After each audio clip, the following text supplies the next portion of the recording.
பற்றிய ஒரு அறிமுக உரை. நான் சொல்வதற்கு எனக்கு அவ்வளவு தெரியாது. ஆதலால் அவரை கூடுதலாக அறிந்த ஒருவரை திரு மாத்தலை சோமா அவர்களை அவரை பற்றி அறிமுகம் செய்யப்படுவோம். அனைவருக்கும் வணக்கம். கலைமகள் என்ற ஒரு மாத இதழை நீங்கள் எல்லாம் வந்திருப்பீர்கள். அதன் ஆசிரியராக இருந்தவர் கீவா ஜெகநாதன். ஒரு காலத்திலே நான் சொல்வது 1970க்கு முன்னால் யாழ்ப்பாணத்திலே கலைமகள் ஒவ்வொரு வீடுகளிலும் அலங்கரித்தது. கலைமகள் கலை இலக்கிய இதழ், அரசியல் ஒருபோதும் பேசாது. ஆனால் கலைக்கும் இலக்கியத்திற்கும் ஆன்மீகத்திற்கும் மிகப்பெரிய சேவை செய்த ஒரு இதழ் இன்று 87 ஆண்டுகளாக தொடர்ந்து வெளிவந்து கொண்டிருக்கிறது. இந்த உலகமயமாக்கலிலே இன்றைக்கு படிப்போர் தொகை குறைந்து எல்லாம் கைபேசியிலே இருக்கிறது என்று நம்பி வாசிப்பை தொலைத்து விட்ட ஒரு கூட்டம் வளர்ந்து கொண்டிருக்கிறது. கைபேசியிலே இருப்பதை விட நூல்களிலே இருக்கிற தகவல் தான் அதிகம். எல்லாமே கைபேசியில் வந்துவிடாது அல்லது இணையத்திலே வந்துவிடாது. அந்த வகையிலே இன்றைக்கும் அந்த இதழை நடத்தி கொண்டிருக்கிறார்கள். அதற்கு காரணம் கீழாம்பூர் சங்கர சுப்பிரமணியன் அவர்கள். அவருக்கு ஒரு பாரம்பரியம் உண்டு. தினமணி என்று ஒரு நாளிதழை நீங்கள் பார்த்திருக்கலாம் அல்லது கேள்விப்பட்டிருக்கலாம். கொழும்பிலே தினமணி வந்தது, மாத்தளைக்கு வந்தது, யாழ்ப்பாணத்துக்கு வந்திருக்கலாம் என்று நினைக்கிறேன். எத்தனை பேர் அதை வாங்கினார்கள் என்று எனக்கு தெரியாது. அதிலே ஏஎன் சிவராமன் என்று 67 ஆண்டுகள் ஆசிரியராக இருந்த ஒரு பத்திரிகை, மிகப்பெரிய அறிஞர்.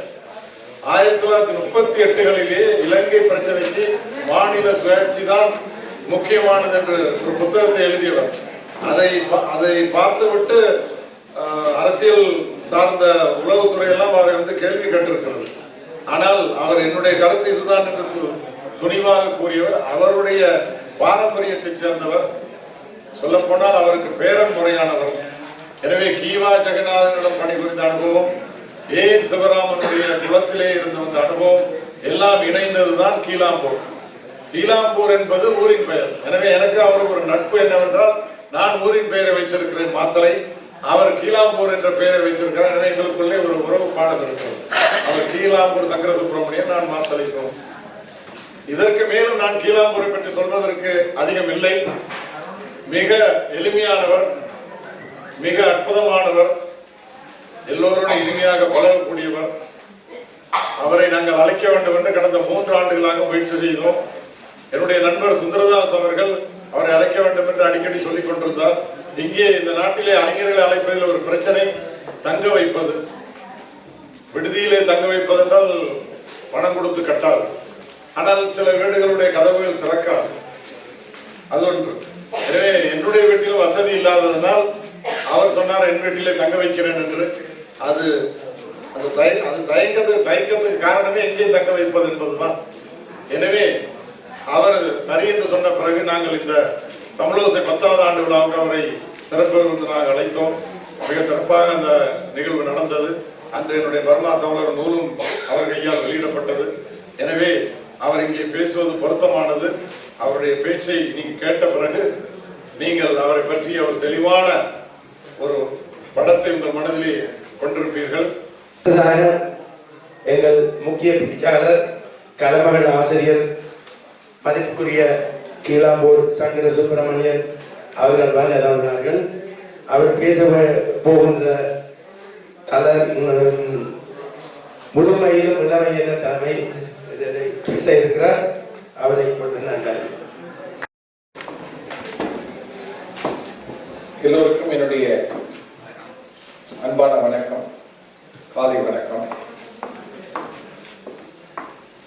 உங்கள் எல்லோரையும் இந்த ஆஸ்திரேலிய நகரில், சிட்னி நகரில் சந்திப்பது, ஆஸ்திரேலிய நாட்டில் சிட்னி நகரில் சந்திப்பது நான் மிகுந்த மகிழ்ச்சி அடைகிறேன். இந்த கூட்டத்தில்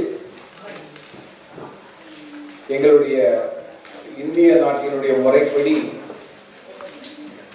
எனக்கு பேசுவதற்கு யோகிதாம்சம் இருக்கிறது என்று நான் நினைக்கிறேன். அதற்கு காரணம், எனக்கு 60 வயது ஆகிவிட்டது. ஆகவே 60 வயது என்று சொன்னால் அவர்கள் மூத்த குடிமகன் வரிசையிலே வந்து விடுவார்கள். ஆகவே நானும் உங்கள் பக்கத்தில் உட்கார்ந்து கொண்டிருக்கக்கூடிய ஒரு மனிதன் தான். ஆகவே உங்களிடத்திலே வந்து பேசுவது என்பது என்னை பொறுத்தவரையில் என்னிடத்தில் நான் பேசிக் கொள்கிறேன் என்று வைத்துக் கொள்ளலாம். அதில் எனக்கு இங்கே இருக்கக்கூடிய தலைப்பு முதுமையிலும் இளமை என்பதுதான் என்னுடைய தலைப்பு. அந்த தலைப்புக்கு ஒட்டித்தான் இங்கே எல்லோருமே வந்திருக்கிறீர்கள் என்று நான் நினைக்கிறேன். இரு பாதார்களையும் பார்க்கும் பொழுது எல்லோருமே நன்றாக அழகாக இருக்கிறீர்கள், நன்றாக இளமையோடு இருக்கிறீர்கள். ஆகவே இந்த தலைப்பு மிகவும் பொருத்தமாக இந்த இடத்திற்கு இருக்கும் என்று நான் நிச்சயமாக நம்புகிறேன். நான் முதலே உங்கள்கிட்ட எல்லார்ட்டையும் சொல்லிக் கொள்ளக்கூடிய ஒரு விஷயம், நீங்க டாக்டர்கிட்ட போனீர்கள் என்று சொன்னால், மருத்துவர்கிட்ட போனீர்கள் என்று சொன்னால், நீங்க அதை சாப்பிடாதீங்க, இதை சாப்பிடாதீங்க, இதை பண்ணாதீங்க என்றுதான் மருத்துவர்கள் சொல்வார்கள். கேட்காதீங்க, உங்களுக்கு எதெல்லாம் தோன்றுகிறதோ அதையெல்லாம் சாப்பிடுங்க. ஏன்னா இப்படி சொல்றானே நினைக்காதீங்க. உங்களுக்கு மனசுக்கு எதெல்லாம் பிடித்திருக்கிறதோ பிடித்ததை எல்லாம் சாப்பிடுங்க. ஏன்னா நம்ம வந்து சாப்பாட்டுல குறைய வைக்கக்கூடாது. ஒரு மனிதனுக்கு எது ரொம்ப அதிகமாக நிறைவை கொடுக்கும் என்று சொன்னால் சாப்பாடு தான் ஒரு மனிதனுக்கு ரொம்ப அதிகமாக நிறைவை கொடுக்கும். ஆகவே நமக்கு வயதாகிவிட்டதே என்று நினைத்து நாம் அதை சாப்பிடக்கூடாது, இதை சாப்பிடக்கூடாது என்று நினைத்தால் நம்முடைய இளமை என்பது கொஞ்சம் பாதிக்கப்படும். எதுவுமே மனசை பொறுத்து தான் நம்முடைய உடல் இருக்கிறது. நாம் நினைத்துக் கொண்டிருக்கிறோம் உடல் என்பது சுருக்கம் விழுந்து விட்டது, அல்லது நெற்றியிலே சுருக்கம் விழுந்து விட்டது, அல்லது தலையிலே வந்து நிறை விழுந்து விட்டது, அதனால் நமக்கு வயதாகிவிட்டது என்று நினைக்கிறோம். சத்தியமாக அப்படி நினைக்காதீர்கள். நான் எங்கெங்கெல்லாம் போகிறேனோ போன இடத்திலெல்லாம் அதை நான் சொல்லிக் கொண்டிருக்கிறேன். எங்கள் ஊரிலே ஒரு பெரிய மருத்துவர் இருக்கிறார். நான் பெயரையே சொல்கிறேன். அவர் பேர் சொக்கலிங்கம் என்பது அவருடைய பெயர். அவர் இந்த இனிப்பு நோய்க்கு மருத்துவம் செய்யக்கூடிய ஒரு மருத்துவர், மிக பிரபலமான ஒரு மருத்துவர். டாக்டர் சொக்கலிங்கம் என்று சொன்னால் மிக பிரபலமான ஒரு மருத்துவர். அவர் எந்த கூட்டத்திற்கு போனாலும், நகைச்சுவையாளர்கள் கூட்டத்திற்கு போனாலும் சொல்லக்கூடிய ஒரு விஷயம், நீங்கள் தாராளமாக இனிப்பு சாப்பிடுங்கள். நீங்கள் ஒரு மைசூர் பாக்கு சாப்பிடலாம். நீங்கள் ஒரு மைசூர் பாக்கு சாப்பிட்டால் நீங்கள் 2 கிலோமீட்டர் நடக்க வேண்டும். நீங்கள் 2 மைசூர் பாக்கு சாப்பிட்டால் நீங்கள் 5 கிலோமீட்டர் நடக்க வேண்டும். நீங்கள் நடப்பதற்கு தயாராக இருந்தால் நீங்கள் தாராளமாக மைசூர் பாக்கு சாப்பிடலாம் என்று அவர் கூட்டங்களிலே சொல்லுவார். அதுதான் உண்மை. நாம் என்ன நினைக்கிறோம், நமக்கு வயசு அதிகமாகிட்டது என்று நாமே நினைத்து கொண்டு நாம் சாப்பாடுல வந்து கண்டிப்பு இருக்கணும். அது சாப்பாடுல கண்டிப்பு என்பது இருக்க வேண்டும். அதற்காக எதையுமே சாப்பிடக்கூடாது என்ற முடிவுக்கு நாம் வந்து விட்டால் அது வந்து சரியாக இருக்காது. முதுமையில் இளமை என்பது நாம் உள்ளே எடுத்துக்கொள்ளக்கூடிய, சில பேர் வந்து எண்ணெயே வேண்டான்னு முடிவு பண்ணிடுவாங்க. என்ன வேண்டான்னு முடிவே பண்ணாதுங்க. தயவு செய்து என்னுடைய பாட்டி சொல்லி கொடுத்த எனக்கு ஒரு விஷயம் என்ன என்று கேட்டால், அது மாத்தளை சோமு அவர்கள் கூட நான் அதை கடைபிடிக்க போகிறேன் என்று இடத்திலே சொல்லியிருக்கிறார். நான் போனதற்கு பிறகு அதை அவர் நிறைவேற்றுவார் என்று நான் நினைக்கிறேன். சனிக்கிழமை தோறும் எண்ணெய் தேய்த்து நாம் நீராட வேண்டும் என்பது அந்த காலத்தில் நமக்கு சொல்லிக் கொடுத்த ஒரு பழக்கம். அதை அவர் செய்வதாக சொல்லி இருக்கிறார்.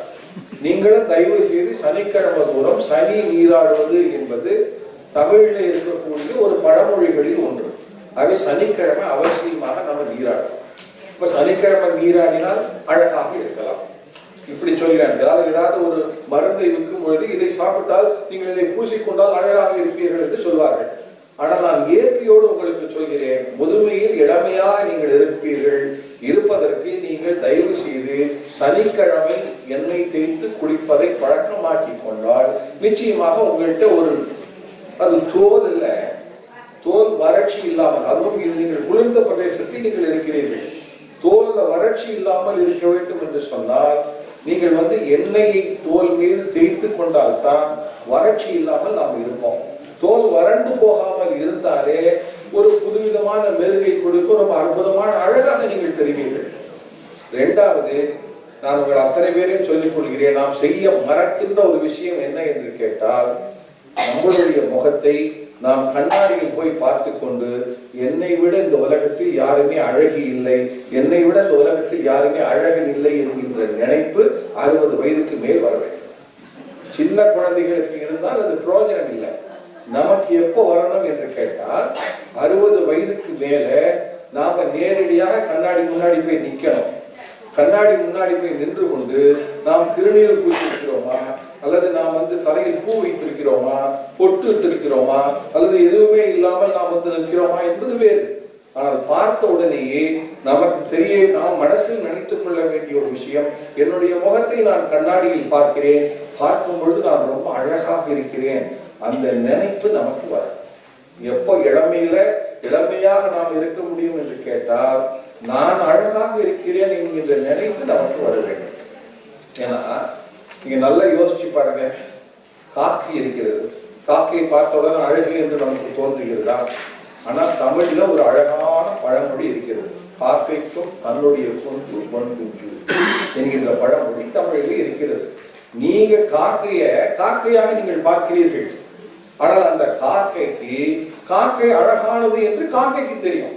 கிளியை விட நாம தான் அழகானது என்று காக்கை நினைத்துக் கொள்ளும். நீங்க சேரமான் நாயனார் என்று 63 நாயன்மார்கள் ஒரு நாயன்மார் இருந்தார். இங்க நிறைய பேர் எழுதுவது சைவர்கள் இருந்தால் சைவர்களுக்கு அந்த கதை தெரிந்திருக்கும். அவரை ஆட்சி பீடத்துல ஏற சொன்னார்கள். அவர் மன்னர் வம்சத்தை சேர்ந்தவர். அவரை ஆட்சி பீடத்துல ஏற சொன்னார்கள். அவர் சொன்னார், நான் ஆட்சி பீடத்துல ஏற மாட்டேன், ஆட்சி பீடத்துல நான் மேல போய் ஒரு ராஜாவாக இருக்கணுமானா அதுக்கு முன்னாடி எனக்கு ஒரு விஷயம் தெரியணும் என்று அவர் இறைவன்கிட்ட ஒரு விஷயத்தை விண்ணப்பித்துக் கொள்கிறார். அது என்ன விஷயம்னா, எனக்கு விலங்குகள் பேசுகின்ற மொழி தெரிய வேண்டும். ஒரு காக்கையோடு எப்படி பேசும், ஒரு குரங்கோடு எப்படி பேசும், போகின்ற ஒரு எறும்பு இன்னொரு எறும்போடு எப்படி பேசும், இந்த மொழி நாம நினைத்துக் கொண்டிருக்கிறோம் எறும்போடு பேசவில்லை என்று. இன்றைய நவீன விஞ்ஞானம் அதை கண்டுபிடித்திருக்கிறது. எறும்பு பேசுகிறது என்பதை இன்றைய நவீன விஞ்ஞானம் மானிட்டர்கள் மூலமாக அதை கண்டுபிடித்திருக்கிறார்கள். இன்று நாசாவில் இருக்கக்கூடிய விஞ்ஞானிகள் 2 பறவைகள் ஒன்றோடு ஒன்று பேசிக் கொண்டிருந்தன, அதுக்கென்று ஒரு மொழி இருக்கிறது, பறவைகளுக்கென்று ஒரு மொழி இருக்கிறது என்று இன்றைய விஞ்ஞானம் கண்டுபிடித்திருக்கிறது.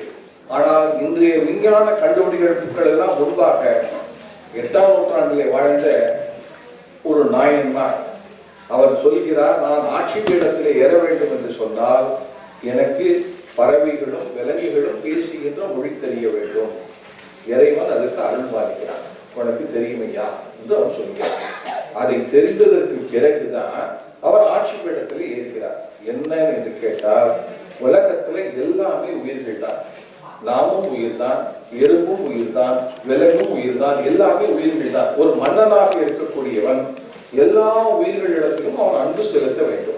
ஆகவே எல்லா உயிர்களிடத்திலும் அன்பு செலுத்தினால்தான் அது இறைவனுக்கு போய் சேரக்கூடிய மிகப்பெரிய ஒரு கீர்த்தனையாக அது இருக்கும். ஆகவே இறைவன்கிட்ட நம்ம அன்பு செலுத்துவதற்கு எல்லா பிராணிகளிடமும் அன்பு செலுத்த வேண்டும் என்று சொன்னால் எல்லா பிராணிகளும் பேசக்கூடிய மொழி நமக்கு தெரிந்திருக்க வேண்டும் என்று அந்த அரசன் நினைத்த காரணத்தினால் அந்த அரசன் அது போன்று கேட்டுக்கொண்டார். நமக்கு அது போன்ற சக்தி இல்லை. ஆனா நம்மளுடைய முகத்தை நாம் கண்ணாடியில் பார்த்து கொள்ளக்கூடிய சக்தி நமக்கு இருக்கிறது. நாம் கண்ணாடியில போய் பார்த்த உடனே நாம நினைக்கிறோம், நம்ம ரொம்ப வயசாகி போச்சு, இனிமே நமக்கு என்ன இருக்கிறது என்று நாம் நினைக்கிறோம். தயவு செய்து அப்படி நினைக்காதீர்கள். இனிமேல் தான் நமக்கு காலமே இருக்கிறது.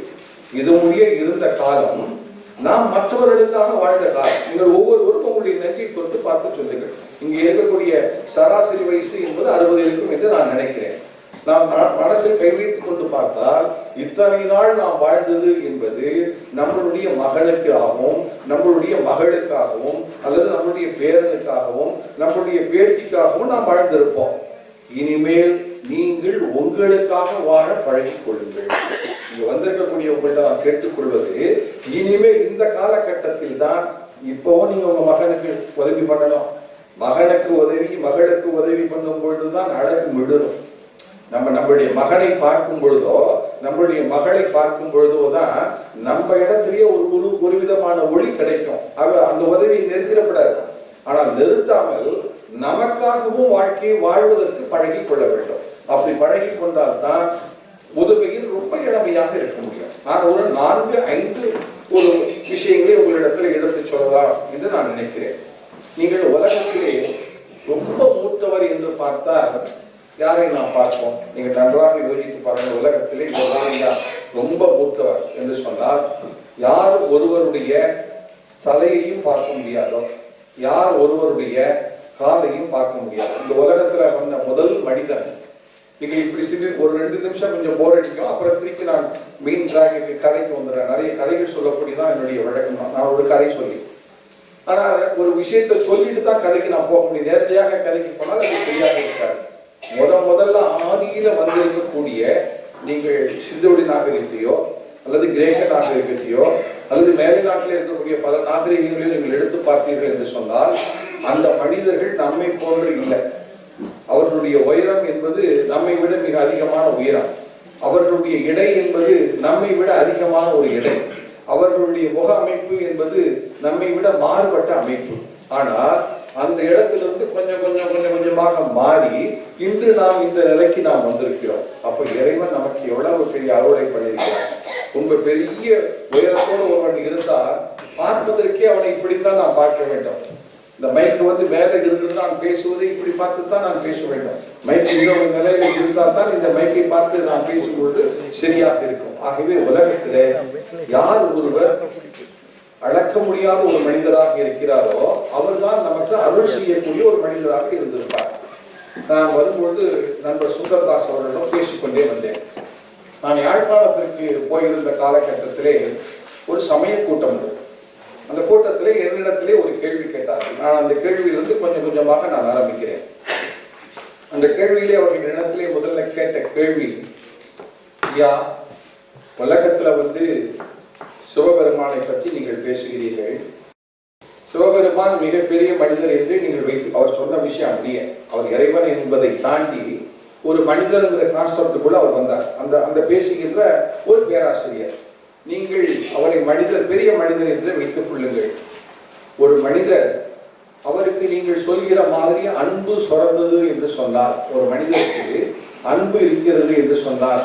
நாம் ரொம்ப அன்பு இருக்கிறது என்று சொன்னால் நாம் என்ன செய்கிறோம்? உடனே ரொம்ப அன்பா இருப்போம்ப்பா, இங்க தொட்டுக் கொள்கிறோம்.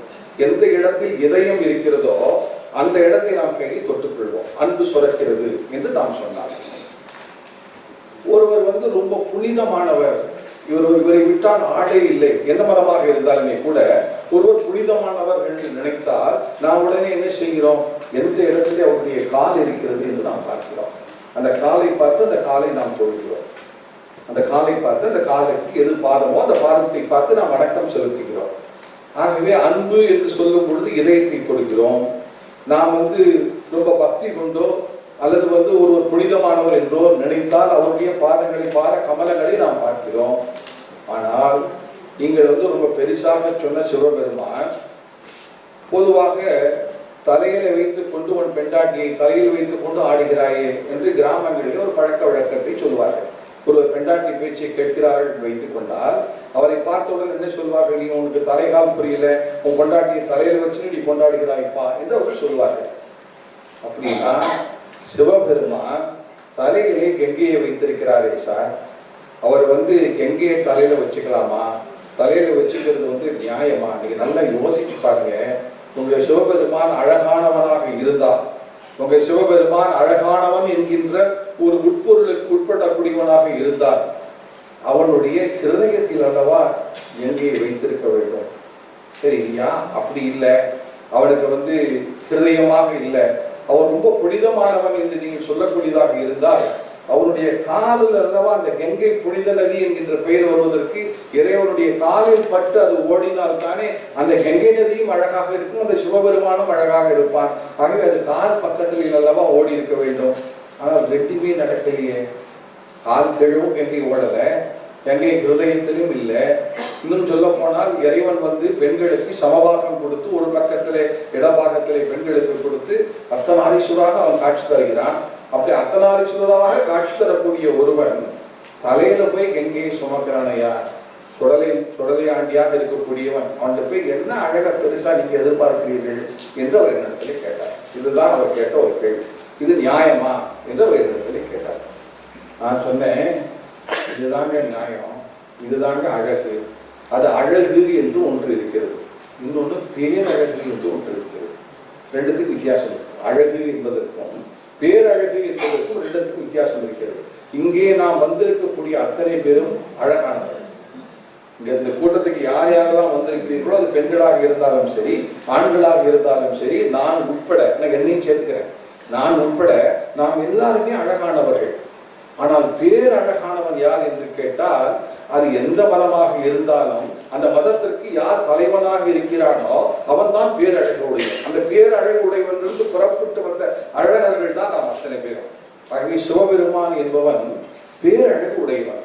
பேரழகு உடையவர்களாக இருந்தால் அவர்களுக்கு என்னெல்லாம் லட்சணங்கள் இருக்க வேண்டும் என்று அந்த காலத்திலும் சொல்லி வைத்திருக்கிறார்கள், இந்த காலத்திலும் சொல்லி வைத்திருக்கிறார்கள். இப்பொழுது உலகத்திலே அழகி போட்டி நடைபெறுகிறது. நீங்கள் அதையெல்லாம் பேப்பர்ல பார்த்திருப்பீங்க.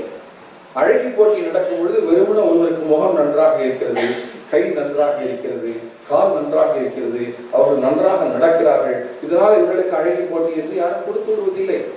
அவங்ககிட்ட 2 கேள்வி கேட்கிறாங்க. உலக சம்பந்தமாக ஏதாவது 2 கேள்வியை அவர்களிடம் கேட்கிறார்கள். அந்த கேள்விக்கு அந்த பெண்மணி சரியாக பதில் சொன்னார் என்று வைத்துக் கொண்டதற்கு பிறகுதான் இவள் அழகானவள், இவளை நாங்கள் அழகானவளாக நாம் தேர்வு செய்கிறோம், இவள் தான் உலகத்தினுடைய அழகி என்று பட்டங்கள் எல்லாம் கொடுக்கிறார்கள். இதெல்லாம் மேற்கத்திய கலாச்சாரத்தில் இதெல்லாம் இருப்பதாக நாம் சொல்லிக் கொண்டு இருக்கிறோம். ஆனால் இதெல்லாம் எங்கிருந்து வந்தது என்று கேட்டால் நம்மகிட்ட போன சமாச்சாரம் தான். அப்படின்னா எப்படி சார் திருப்பி பேர் சொல்லிட்டு இருக்கீங்க, எப்படித்தான் சிவபெருமான் பேரழகானவன் என்று சொல்லலையே நீங்க நினைக்கலாம். சிவபெருமான் பேரழகானவன், நாம் எல்லாம் அழகானவர். அவன் பேரழகானவனாக இருக்கின்ற ஒரு காரணத்தினால்தான் எங்கே தலையில் சுமக்கிறான். எப்படி என்று கேட்டால் யார் ஒருத்தன் பேரழகன் என்று கேட்டால் யார் ஒருவன் சமூகத்திற்கு பயனுடையவனாக இருக்கிறானோ. முகத்துல மட்டும் அழகு இருந்தால் போராது. இப்ப நீங்க இதெல்லாம் கூடுகிறீர்கள், இத்தனை பேர் கூடுகிறீர்கள், நீங்கள் எல்லாம் சீனியர் சிட்டிசன், அத்தனை பேரை வயது முதிர்ந்தவர்கள் நீங்கள் அத்தனை பேரும். ஆனால் உங்கள் ஒவ்வொருவருக்குள்ளும் பெரிய டாக்டர்கள் இருந்திருப்பீர்கள், உங்கள் ஒவ்வொருவர்களுக்குள்ளும் பெரிய வக்கீல்கள் நீங்கள் இருந்திருப்பீர்கள், நீங்கள் பெரிய மருத்துவராக இருந்திருப்பீர்கள், பெரிய கல்வி கலாசாலைகளில் போதிக்கக்கூடியவர்களாக இருந்திருப்பீர்கள். நீங்க நல்லா யோசிச்சு பாருங்க. ஆனா சமூகத்திற்கு உங்களுடைய பங்களிப்பு தான் உங்களை அழகானவர்களாக காட்டுகிறது. நீங்க உங்களுடைய முகம் மட்டும் உங்களை அழகாக காட்டல. நீங்க வந்திருக்கக்கூடிய பல பெண்கள் ஏதாவது திருவிழா, ஏதாவது முக்கியமான நிகழ்ச்சி என்று சொன்னால், குடும்ப நிகழ்ச்சி என்று சொன்னாலுமே கூட உடனடியாக ஆடி ஓடி வேலை செய்வது யார் என்று கேட்டால் சமையலிலிருந்து ஆரம்பித்து பல வேலைகளை செய்யக்கூடிய பெண்களை பார்க்கும் பொழுது ஆடி ஓடி வேலை செய்யக்கூடிய பெண்கள் மிகவும் சுறுசுறுப்பானவர்கள், மிகவும் துருதுருப்பானவர்கள். இந்த பெண்மணி எப்படி இருக்கிறாள் பார் என்று சொல்லி அவர்களுக்கு தான் நாம் அழகி என்று சொல்லுவோம். ஏனென்றால் அவர்களிடத்தில் முகமும் அழகாக இருக்கிறது, அவர்கள் செய்கின்ற வேலையும் அழகாக இருக்கிறது, அவர்கள் சமூகத்திற்கு பயன்படுகிறார்கள் என்ற காரணத்தினால்தான் நாம் செய்கின்ற உத்தியோகம் சமூகத்திற்கு பயன்படும் பொழுதுதான் நம்முடைய அழகு இன்னமும் விடுகிறது. அப்படித்தான் நீங்கள் மனசுல கை வைத்து பார்த்தீர்களானால் அப்படித்தான் நம்முடைய அழகு எப்பொழுது விழும் என்று சொன்னால் நாம் அந்த மாதிரியான ஒரு தேட்டத்தில் நாம் இருக்க வேண்டும் என்றால் அந்த அழகானது விழும்.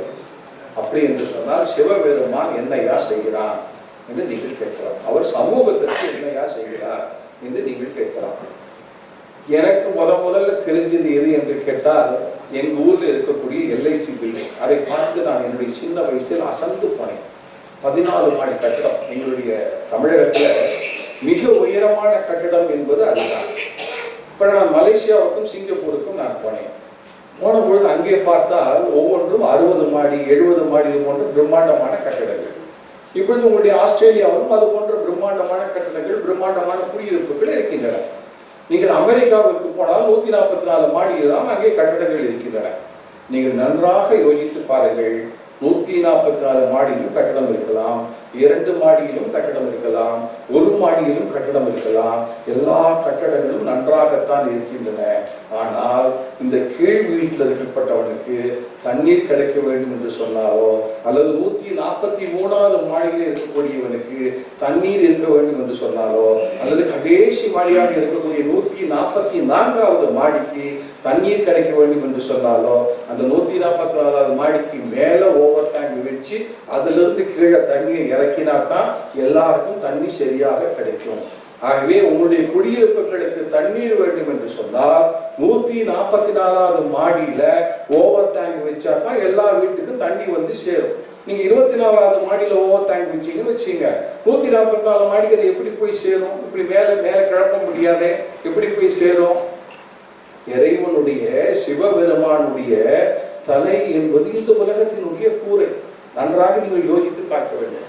சிவபெருமானுடைய தலை என்பது அதனால் தான் அவனுடைய தலைமுடியும் காண முடியவில்லை, அவனுடைய கால்முடியும் பார்க்க முடியல, பாதகமலங்களையும் பார்க்க முடியவில்லை, தலைமுடியும் பார்க்க முடியவில்லை. நிறைய புராண கதைகள் இருக்கின்றன. ஆகிய உலகத்திற்கு யார் ஒருவன் கூரையாக இருக்கிறானோ அவனுடைய தலையின் மீது கங்கையை சுமந்தால் தான் அவன் பேரழகனாக இருக்க முடியும். ஏனால் அவனுடைய சமூகத்துக்கு அவன் செய்யக்கூடிய பங்களிப்பு என்பது அங்க தலையில தண்ணியை வைத்துக் கொண்டால் தான் எல்லாருக்கும் தண்ணீரை கொடுக்க முடியும். நன்றாக யோசித்து பாருங்கள். இப்பொழுது சிவபெருமான் பேரழகனா இல்லையா? நன்றாக நீங்கள் யோசித்தால் சில கேள்விகளுக்கு நமக்கு உடனடியாக நமக்கு அர்த்தம் தெரியாது. ஆனால் உள்ளே போய் பார்த்தால்தான் அதை நீங்கள் புராணத்தோடோ அல்லது இதிகாசத்தோடோ அல்லது நம்முடைய முன்னோர்கள் சொல்லி வைத்திருக்கக்கூடிய ஒரு விஷயத்தோட நம்ம எல்லாரும் என்ன சொல்றோம்? தசரதன் போய் கண்ணாடியில பார்த்தான், பார்த்த உடனே ஒரு முடி நரை விழுந்திருந்தது, இனிமே நம்மளுக்கு வயோதிகம் வந்துவிட்டது என்று அவன் நினைத்ததாகத்தான் நான் ராமாயணத்தை படித்து உடனே ஒரு முடிவுக்கு வருகிறோம். தயவு செய்து அப்படிப்பட்ட முடிவுக்கு வராதீர்கள். நமக்கு தலைமுடி நிறையாக இருந்தாலும் நாம் கவலைப்பட வேண்டிய அவசியம் இல்லை. ஏன் என்று கேட்டால், அந்த ராமனுக்கு யார் வில்வித்தை சொல்லி கொடுத்தானோ, அந்த ராமனுக்கு யார் குருவாக இருந்தானோ, யார் இந்த பிரபஞ்சத்தை ஆளக்கூடிய ஒரு மிகப்பெரிய ஒரு ஆளுமைக்கு இருக்கக்கூடிய அந்த விஸ்வாமித்திரனுடைய தலைமுடியை தசரதன் பார்த்திருந்தால் அவன் முடிய போய் பார்த்துட்டான். அதுதான் நம்ம நினைச்சு நம்மள்ட்ட ஒண்ணும் இல்லை நம்ம நினைச்சுக்க கூடாது. வயசான காலத்துல நம்ம பார்த்து நமக்கு ஒன்றும் இல்லை நினைத்துக் கொள்ளக்கூடாது. நம்மை விட மேல் இருக்கக்கூடியவர்களை பார்த்து அவர்களிடம் வந்து சில பாடங்களை நாம் படிக்க வேண்டும். தசரதன் ஒருவேளை அவன் வால்மீகியை பார்த்திருந்தாலோ வசிஷ்டரை பார்த்திருந்தாலோ அவர்களுடைய தலைமுடியெல்லாம் நிறைத்த முடியாக இருக்கும். நீங்க வந்து படங்கள்ல பார்க்கும் பொழுதோ படத்தை டெபிட் பண்ணும்போதோ வால்மீகியினுடைய முடி என்பது அந்த முடியானது பழுத்த முடியாக இருக்கும். யார் ஒருவன் அறிவு பெற்றவனாக இருக்கிறானோ அவனுடைய முடி என்பது பழுத்த முடியாகத்தான் இருக்கும். அப்படி என்றால் நான் அறிவு படைத்தவன் இல்லை என்ற அர்த்தம் என்னென்றால் என் முடி சாயம் பூசப்பட்ட ஒரு முடி. நீ நல்லா யோசித்து பார்த்தீங்கன்னா யார் ஒருவனுக்கு அறிவு இருக்கிறது என்று சொன்னால், யார் ஒருவனுக்கு தலையிலே பழுப்பு அதிகமாக ஏறி இருக்கிறதோ அவன் தான் உண்மையிலே அழகன். நீங்க வந்து பல வெள்ளைக்காரர்களை பார்க்கும்போது அவர்கள் முடி கூட அப்படித்தான் இருக்கிறது. அதனால நம்ம எடை போட முடியாது. முடி போய்விட்டதே, முடி அழகாக இல்லையே, முடியிலே இந்த நிறம் இருக்கிறது என்று நாம் நினைத்தால் நம்மை விட வந்து யாருமே இருக்க பைத்தியக்காரர்கள் இருக்க முடியாது. ஆனா அதனால நினைக்காது முடி கெட்டு போய்விட்டது என்று சொல்லியோ அல்லது முகத்துல வந்து ஏதாவது முகபாவங்கள் ஏற்பட்டு விட்டது என்று சொல்லியோ அப்படி சொன்னோமானால் நமக்கு எது அழகு என்று கேட்டால், வயதான காலத்துல முடி எப்பொழுது நிறைத்திருக்கிறதோ அதுதான் அழகுக்கு அழகு கூட்டும். நீங்க நல்லா யோசிச்சு பார்த்தீங்கன்னா, நான் வந்து ஏன் எனக்கு சாயம் பூசிருக்கேன், நான் எல்லாரும் தொலைக்காட்சிக்கு கூப்பிடுறாங்க, அந்த தொலைக்காட்சியில பேசும்போது இப்படி தயா இருக்கணுங்கிறான். அதுக்காக வேண்டிய பூசப்பட்ட ஒரு சாயமை தவிர நீங்க என்ன விட்டீங்கன்னா நானும் அழகா தும்பை போன்ற ஒரு தலையோடு உங்கள் முன்பாக வந்து நிற்பேன். நீங்களும் என்னை பார்த்து ரசிப்பீர்கள். ஆனால் அந்த ஒரு நிகழ்ச்சி எனக்கு கொடுக்காமல் எங்களுடைய தொலைக்காட்சிகள் தொல்லை கொடுக்கின்றன. ஆனா உண்மையிலே நான் சொல்கிறேன், நீங்க வந்து உங்கள்கிட்ட பேச வேண்டும், நீங்களே உங்களை நினைத்து பாருங்கள். நான் வந்து சமூகத்துல இருக்கக்கூடிய பல விஷயங்களை நாம் தான் நினைத்து பார்க்க வேண்டும். இந்த வந்து பல பேர் இன்னொரு கேள்வி கேட்டார்கள். அதையும் சாட்ட வரும்போது சொல்லிட்டு வந்தேன், சுந்தர்தாஸ் சாட்ட வரும்போது சொல்லி கொண்டு வந்தேன். அங்க என்ன ஆகுது, எனக்கு ரொம்ப பிடிச்சது. அதுக்கப்புறம் தான் இனிமே கேள்வி பதில் பகுதிக்கே நம்ம போகக்கூடாதுன்னு முடிவு பண்ணேன். நான் எங்க நிகழ்ச்சியில கலந்துருந்தாலும் அதுக்கு பிறகு கேள்வி பதிலே வேண்டாம் சார். ஏன்னா அதுக்கு ஒவ்வொருத்துக்கு நான் யோசிச்சு எனக்கு ஏற்கனவே முடி வந்து பழுத்திருக்கிறது, எனக்கு ரொம்ப பழுத்திரும் போலிருக்கு அது வந்து. அதனால நம்ம ரொம்ப பேரழகன் ஆகிடக்கூடாது. அதுக்கப்புறம் என் மனைவிக்கு நான் போய் ஊர்ல போய் பதில் சொல்லணும் என்கின்ற காரணத்தினால் நான் எந்த இடத்துலையுமே கேள்வி பதில் நிகழ்ச்சிக்கு அதுக்கு பிறகு நான் ஒப்புக்கொள்வதில்லை.